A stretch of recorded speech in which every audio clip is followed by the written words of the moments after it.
Bueno, la siguiente pregunta es un poco complicada. Los principales momentos de la Revolución Rusa para que se entienda en qué circunstancias se da. Rusia es un país sumamente atrasado, con un gobierno sumamente autoritario, donde la mayoría de la población pues, vive en condiciones de carencia, con represión política. En algunos sentidos se ha hecho la semejanza con México de que no es muy distinta la situación de México a la situación de Rusia. Hay un dictador, la mayoría de la población es campesina, su producto les es arrebatado en muchos sentidos, etcétera. Bueno, toda esta situación de la cual podemos deducir hay un hartazgo, implica que hay levantamientos, hay movilizaciones, hay por ahí ya una experiencia del el Soviet de Petrogrado, donde se organiza este Consejo pues, de Obreros. 1905, esta revolución no logra su cometido y ya pasa un lapso de tiempo en el cual obviamente sigue habiendo agitación, sigue habiendo partidos de izquierda, revolucionarios, sigue habiendo discusión, sigue habiendo una cultura importante entre los rusos de lo que ha sido ese levantamiento de 1905 y de las cosas que están mal. Hay muchos grupos anarquistas en Rusia, hay partidos comunistas, hay partidos socialdemócratas, bueno, muchas expresiones políticas, ¿no? Interesantes. Mucha lectura, movimiento de tipo sindicalista, discusiones respecto a cómo transformar Rusia, qué es lo que se tiene que hacer, etcétera. Y para 1917, dando ese brinco donde pues, estamos resumiendo lo que ocurrió en los 12 años anteriores, pues hay unas situaciones más o menos similares a las de 1905, pero el detonante de la Revolución Rusa pues es el Día de la Mujer, en febrero. Por eso hay una primera revolución de febrero y luego una revolución de octubre. Son las compañeras de las fábricas las que deciden llamar a sus compañeros a parar labores, a comenzar la huelga y pues de ahí a la revolución, ¿no? Como ya basta de esta situación. Un aspecto que casi se me olvida es que Rusia está en guerra, eh, está participando en la Primera Guerra Mundial y hay muchos rusos que están en el frente de batalla, dirigidos por un gobierno zarista, falto de recursos, incompetente, que reprime a la población rusa para quitarles recursos y poderlos mandar al frente de batalla, pero tampoco son muchos recursos, ¿no? Bueno, esa situación implica pues también que hay mucho descontento en Rusia y que hay una experiencia política acumulada y pues bueno, está ya esta revolución de febrero y hay un derrocamiento del zarismo. Obviamente las circunstancias son más finas, ¿no? Pero así a grandes rasgos, se establece un gobierno provisional de tendencia, pues así como liberal, progre, ¿no?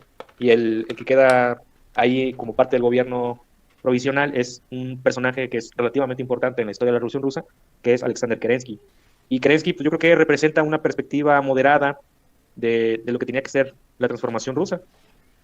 Yo creo que Kerensky es un poco más radical que nuestros gobiernos progresistas latinoamericanos hoy. Uf,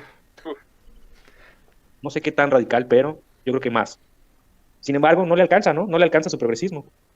No es suficiente porque las circunstancias en las que están metidos implica que ya quitaron el zarismo, se supone que ya hay democracia, pero sigue habiendo guerra y hay una continuidad de pues, la situación económica, de la desigualdad, del hartazgo político, que va a permitir que en los meses que van de febrero a octubre, la movilización y el descontento popular sean capitalizados por el partido bolchevique.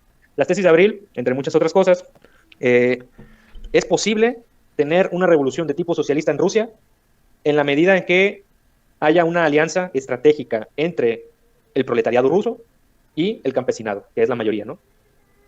Y entonces hay que esperar a que se den ciertas condiciones. Esas ciertas condiciones que hay que esperar son el levantamiento del campesinado y una pues, cierta cercanía, ¿no? De nuestro partido bolchevique hacia el campesinado ruso.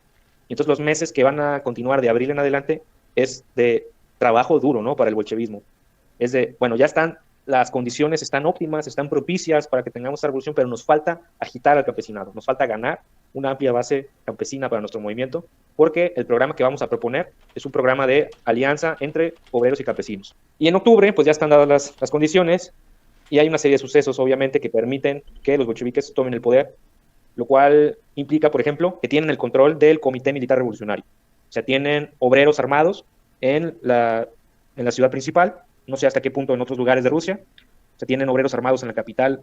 Para ese punto, entonces, el Partido Bolchevique tiene ganados sectores del ejército que están inconformes con la política de guerra, que pues, no quieren estar en esa guerra, con muchos sectores campesinos, etcétera. Ya controlan el telégrafo, controlan el ferrocarril, controlan las entradas de la ciudad. Este es un aspecto que en el romanticismo de la Revolución Rusa se pasa por alto, ¿no? Cuando se toma el Palacio de Invierno en octubre, en la Revolución Rusa, no es el zar quien está ahí, es el gobierno provisional, es Kerensky y su gabinete. Pero más aún, cuando se toma el Palacio de Invierno el 25 de octubre del calendario juliano, lo que sería el 7 de noviembre en la madrugada, por órdenes de Trotsky, quien es quien dirige la operación, Kerensky ya no está en el Palacio de Invierno, ya se escapó. Y por eso la toma del Palacio de Invierno se hace sin disparar una sola bala. Es una toma sin violencia. Parte importante Sí. de hablar de esto es que no importa qué tan moderadas sean nuestras posiciones revolucionarias, como eran las de Kerensky, en este caso, la reacción monárquica o la reacción ultraderechista en nuestros tiempos, va a reaccionar, va a atacar como si ya fuera la revolución en sí, como si ya fuera en el proceso. De hecho, parte de los motivos declarados de Kornilov era acabar con los bolcheviques y sus generales en Petrogrado. Entonces, el levantamiento de Kornilov, que sucede en agosto, para el cual Kerensky necesita apoyo de las tropas bolcheviques y apoyo de los personajes bolcheviques, apoyo político, demostró dos cosas. Uno, que en esos momentos no era simplemente posible ser un moderado, se necesitaba el apoyo más revolucionario, más radical. Y dos, esto creó gran desconfianza del ejército en Kerensky. Esto generó una gran desorganización militar y política en el gobierno de Kerensky. Y fue clave de por qué la Revolución de Octubre fue menos sangrienta de lo que esperaríamos. No solamente que los bolcheviques hayan sido geniales estrategas, que en el caso de la Revolución de Octubre la estrategia de Trotsky fue muy interesante, ¿no? En la revolución, en el proceso de la Revolución Rusa, es muy interesante esas últimas horas, que también él lo describe en su libro La Revolución Rusa, cómo los fueron tomando estratégicamente durante la noche los lugares de telégrafos, los lugares de trenes, como lugares específicos que necesita un gobierno para funcionar, sin ser un edificio de gobierno. No necesitas tomar el edificio de gobierno si este no puede movilizar tropas, si este no puede comunicarse. Y eso fue algo, aun cuando no podemos trasladarlo directamente a nuestra actualidad, me parece que es algo interesante la forma de pensar. No necesitamos tomar el Estado, sino más bien tomar los poderes que hacen posible ese Estado.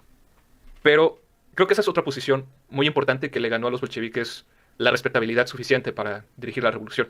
Su oposición tajante al apoyo nacional a la guerra y su posición de vamos a derrotar a ambas burguesías, no nos importa que gane una sobre la otra.